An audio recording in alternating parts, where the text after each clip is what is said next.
జై తెలంగాణ నమస్తే నేను కళ్యాణి తెలంగాణ ప్రజల బతుకు అద్దం టీఎన్ఎన్ న్యూస్ కి స్వాగతం వార్తల్లో ముందుగా ప్రధానాంశాలు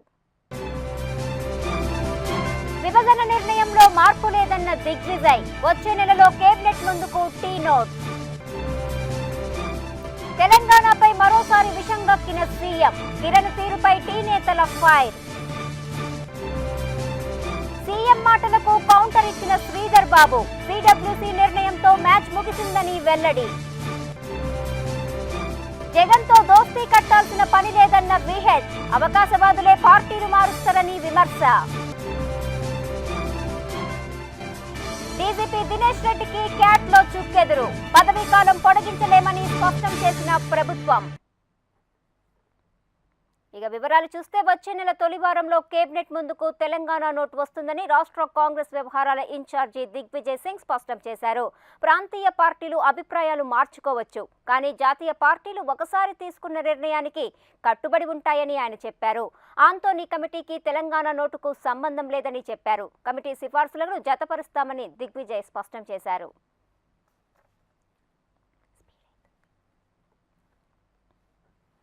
Chief Minister of United Andhra, people from Andhra have elected, United Andhra have elected Congress Party, and all MLAs from Telangana, Seema Andhra region have elected him as the Chief Minister. So he is accountable to the whole state of Andhra Pradesh, not only to one section of the state, that is Seema Andhra. He is the Chief Minister for Telangana also, Chief Minister for Seema Andhra also, till the bifurcation takes place. My message to the Vijayasai రెడ్డికి bail లభించక కూడా జైలుకెళ్లారని జగన్ కు కూడా అదే జరగొచ్చని Congress MP వి హనుమంతరావు అన్నారు. వైసీపీతో కాంగ్రెస్ కుమ్మక్కయిందని విపక్ష నేతలు అనడం సరికాదని ఆయన చెప్పారు. గాదె వెంకటరెడ్డి వైఎస్ఆర్సీ పార్టీలోకి వెళ్తే వెళ్లొచ్చని విజ్ఞప్తి చేశారు.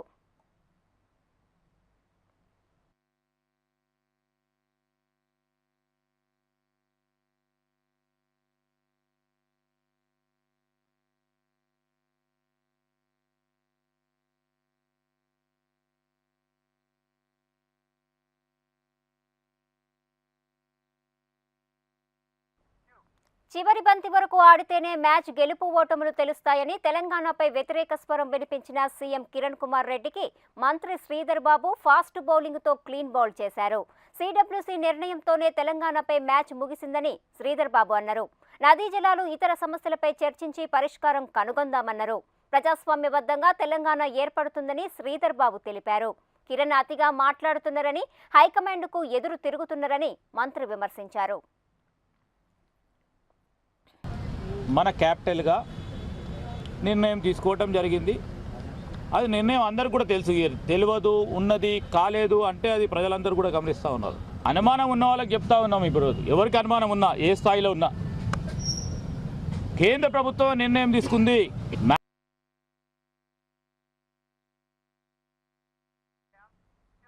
డీజీపీ దినేష్ రెడ్డిపై వచ్చిన ఆరోపణల నేపథ్యంలో ఆయన పదవి నుంచి తప్పుకోవాలని మాజీ మంత్రి శంకర్ రావు డిమాండ్ చేశారు.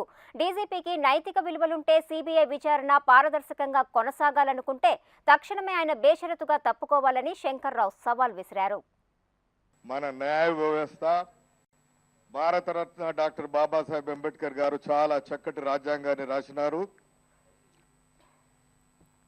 సామాన్యుని కూడా జస్టిస్ జరిగే విధంగా. తర్వాత నేను ప్రత్యేకంగా ముఖ్యమంత్రి గారితో నేను మనవి చేస్తా ఉన్నా, you sack him immediately with immediate effect.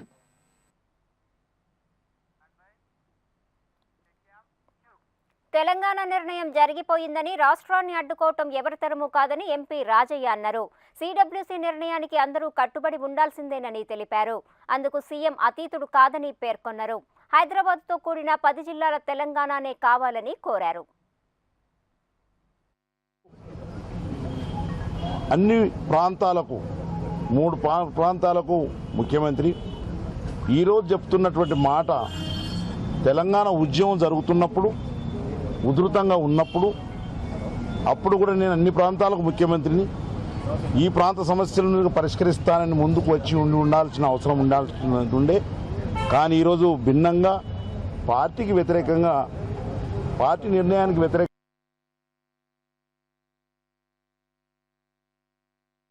ఈ నెల 28న మహబూబ్ నగర్లో జరిగే పాలమూరు ప్రజాగర్జన సభకు లోక్సభలో ప్రతిపక్ష నేత సుష్మా స్వరాజ్ హాజరవుతారని బీజేపీ రాష్ట్ర అధ్యక్షుడు కిషన్ రెడ్డి తెలిపారు.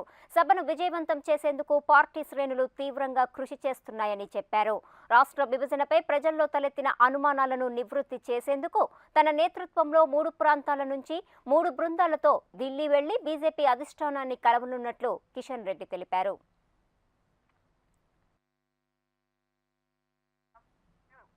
డిసెంబర్లో జరగబోయే సమ్మక్క సారలమ్మ జాతరకు ప్రభుత్వం 2 కోట్ల రూపాయలు కేటాయించాలని ములుగు ఎమ్మెల్యే సీతక్క కోరారు. ఈ మేరకు సీఎం కిరణ్ కుమార్ రెడ్డిని కలిసి వినతి పత్రం అందజేశారు.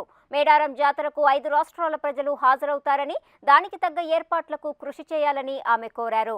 ఈ జాతరను జాతీయ పండుగగా ప్రకటించేందుకు కృషి చేయాలని సీతక్క విజ్ఞప్తి చేశారు.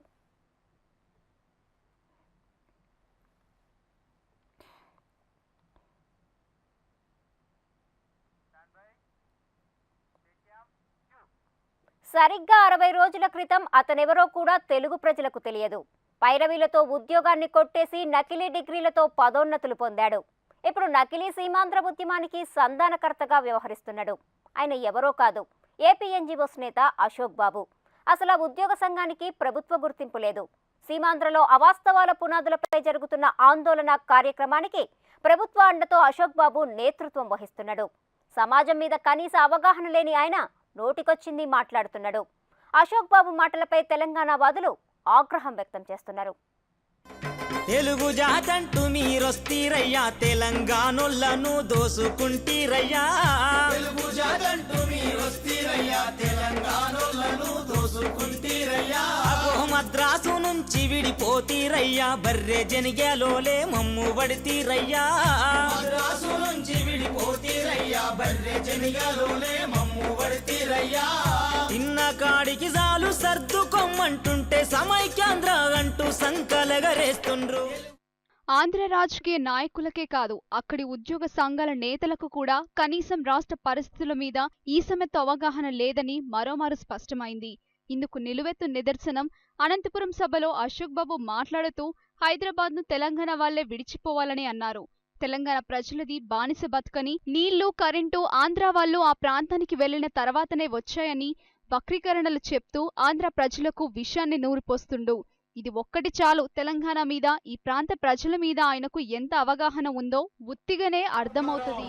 వాళ్ళందరూ కూడా ఇదే చెప్తున్నాం, మేము వచ్చిన తర్వాతే మీ హైదరాబాద్ డెవలప్ అయింది, మేము వచ్చిన తర్వాతే మీ కరెంట్ వచ్చింది, మేము వచ్చిన తర్వాతే మీకు నీళ్ళు వచ్చినాయి, మేము వచ్చిన తర్వాతే మీకు పాఠాలు వచ్చినాయి తప్ప ఆ రోజు నిజాం ప్రభుత్వంలో మీరు బానిసలా బతికారు. ఆ బానిసల తత్వాన్ని విడిపించడానికి రాయలసీమ నుంచి నాయకులు వెళ్ళి అక్కడ భూపోరాటాలు చేశారు తప్ప మీ నుంచి ఎవరో భూపోరాటాలు చేయలేదు. అశోక్ బాబు మాటలపై తెలంగాణ వాదులు అగ్గి మీద గుగ్గిలమైండ్రు. అశోక్ బాబు డిగ్రీ చదివితే చరిత్ర తెలిసిదని విమర్శిస్తున్నారు. హైదరాబాద్ చరిత్ర తెలుసుకుని మాట్లాడాలని ఈ ప్రాంత ప్రజలు ఆయనకు హితవు పలుకుతున్నారు. అశోక్ బాబు తాత ముత్తాతలు పుట్టకముందే తెలంగాణ సొంత అస్తిత్వాన్ని కలిగి ఉందన్న విషయం ఒక నేతగా తెలవకపోవడం సిగ్గుమాలిన చర్య. ఏండ్ల నాడే తెలంగాణ ప్రజలు సొంత కరెన్సీని కలిగి ఉండి స్వయం పాలన చేసుకున్నారు. రాణి రుద్రమదేవి నుండి సంస్థానాల విలీనం దాకా తెలంగాణ ప్రజలు ఎవరి మోచేతి నీళ్లు తాకలేదన్న విషయం కూడా తెలియని వెర్రి వెంగలప్ప అశోక్ బాబు. హైదరాబాదు మా అయ్య జాగిరంటూ అడ్డ బీటాయించి కూసుంటిరి, కొలువులన్నీ మీరు కాజేస్తిరి, మా కోట్ల సంపాదంతా దోచేస్తిరి. హైదరాబాదు రంగారెడ్డి భూములన్నీ సీమాంధ్రులే కబ్జా చేసేస్తిరి. తెలుగు జాతంటూ మీరొస్తీరయ్యా, తెలంగాణోళ్ళను దోసుకుంటీరయ్యా.